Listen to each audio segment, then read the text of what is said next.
This week, thieves took crime to a new octave, making off with a rare cello and leaving a local award-winning musician grieving. Fox 13 News reporter Nia Wong spoke to the owner tonight and is joining us now. Nia, it sounds like this could not have happened at a worse time.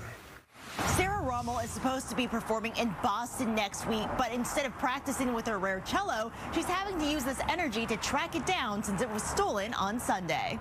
Since learning to play the cello at the age of 12, Sarah Rommel has had a number of instruments pass through her hands, and she says finding the right instrument is like finding the right life partner. Rommel found it in the form of this rare Enrico Marchetti cello in late 2022. It has been a joy for me to play because of the possibilities of what I can do on it. But just this weekend, the rare instrument, crafted in 1890, was stolen out of her home in Seattle's Central District. We got a message from our neighbor who happened to walk by our house and found that our front door was completely ajar. Rommel believes thieves got into her home by smashing this window next to the door. They decided to take a huge, large instrument like a cello. Additionally, there were two other bows, much cheaper cello bows that were adjacent to the bows that they did take, and they left those behind. The professional musician doubts this was a random burglary. We suspect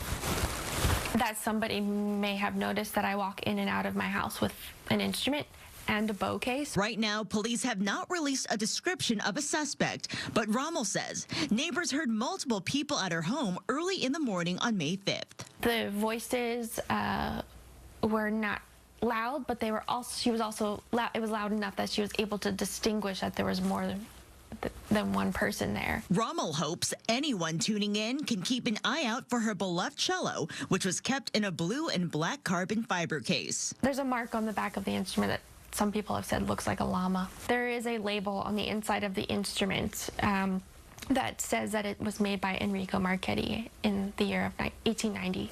If you've seen Rommel's cello, call Crime Stoppers. If you send in a tip that leads to an arrest, you could be eligible for a $1,000 cash reward. For now, in Seattle, Nia Wong, Fox 13 News.